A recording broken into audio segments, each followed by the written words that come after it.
Alright guys, welcome to the end of day debrief. Today has been a US holiday, so unsurprisingly very low volumes. The S&P currently has not even made 250,000 contracts on the futures, so extremely low.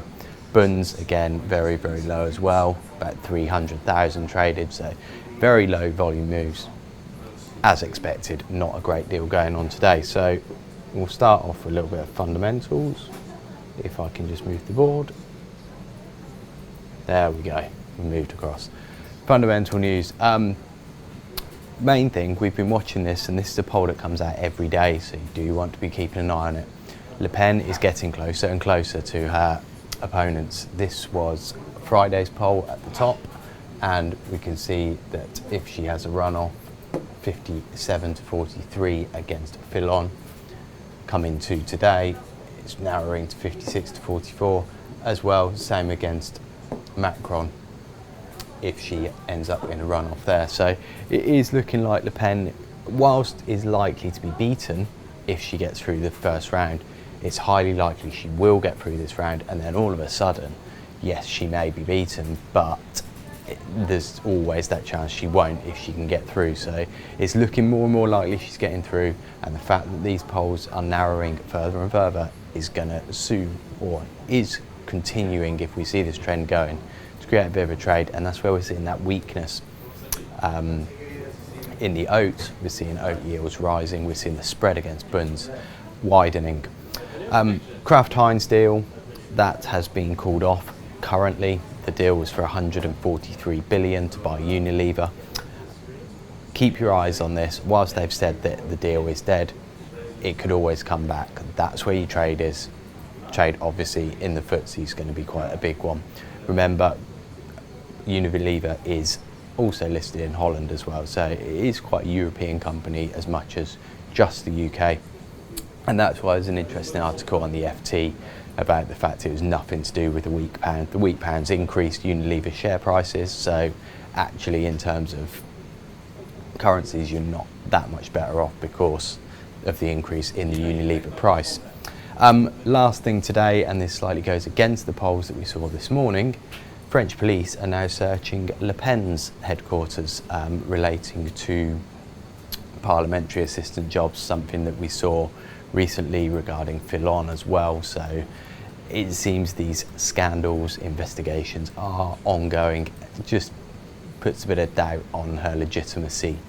That said, the more and more of these that happen to all of the candidates, then it kind of implies this is going on across the board and becomes less and less of a shock. So let's move on and have a look at a couple of things to be watching out for as the week goes on. Watch this Bund oat spread.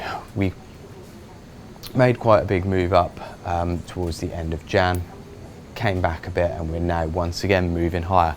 What you will note here though, in recent days, is we're actually seeing clear divergence. It's not the fact that they're both moving in the same direction and one's accelerating more than the other. You're actually getting very clear divergence in the two yields. So it's buying of buns, selling of oats, rather than say buying of buns faster. So that's what we're seeing at the moment, very clear divergence. If we can take out this high in yield, or that high in the spread at 0.78, again, you could see a further move. That's going to give a bit of energy into the buns, you would think.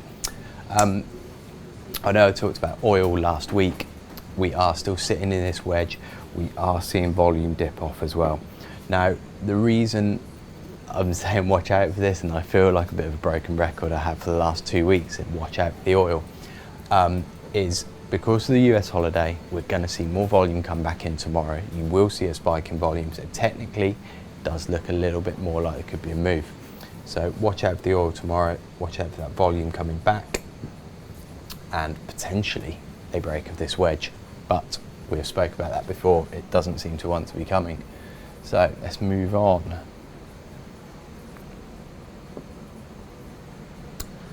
Technical moves, like I say, not much went on today. Reasonably quiet, reasonably low volume, and big thing, or one thing majorly to watch out for, was this FTSE move.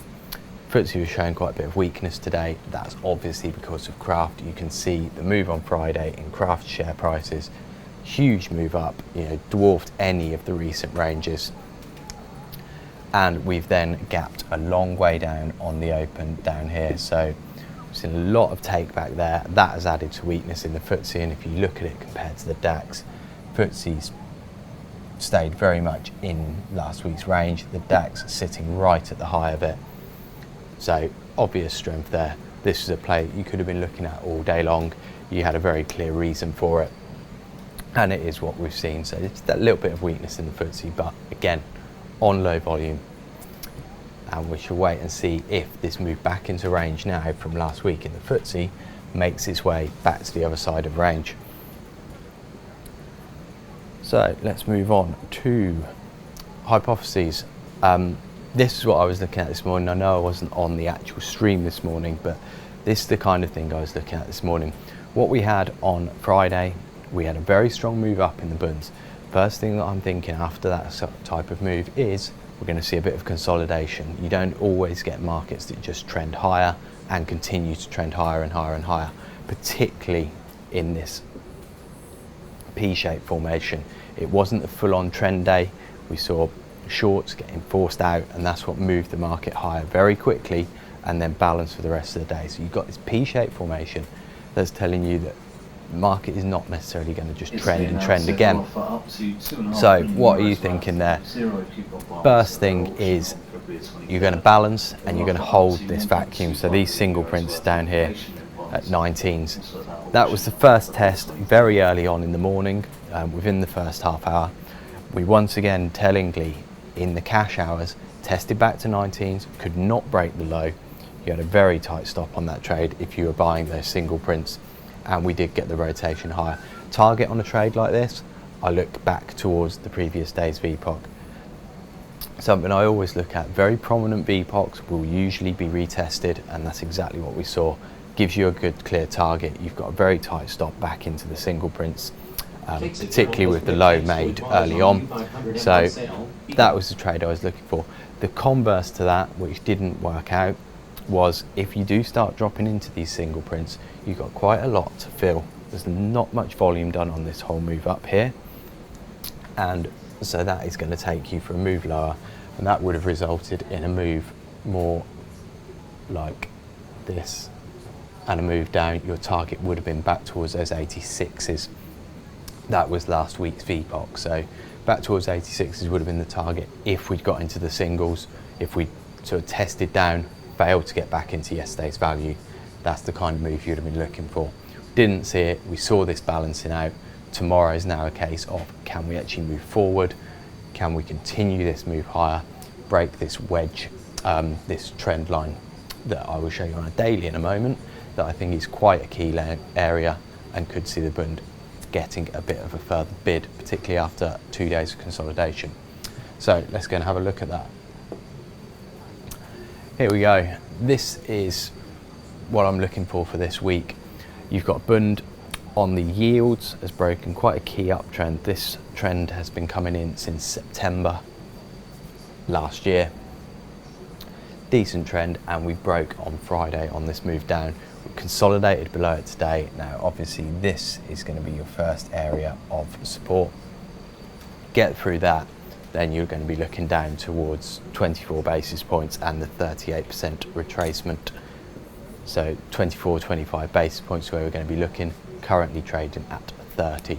So that's what I'm looking for the bunds in terms of yield, and that's going to be helped out by the break of this trend line on the futures.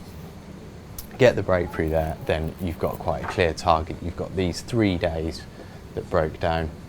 Going to be having a look to move back through those 3 days up towards 66.80s. So that's what I'm looking for this week. We do need to see a close above that trend in the futures, close above this recent high at 64.94.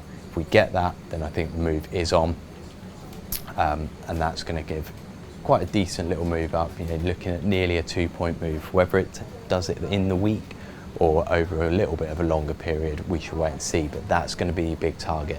That's what you got to keep in mind on these kind of bigger time frame setups, that it's not going to do it straight away.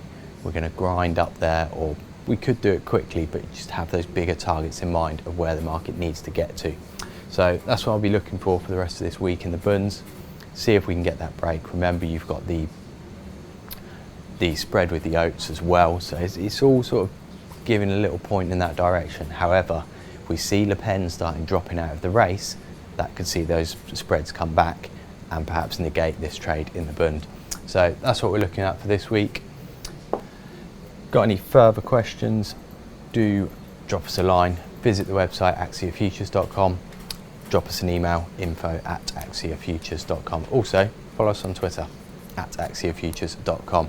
Alright guys, I'll leave you with that. Have a good evening and we will see you tomorrow morning. Have a good evening.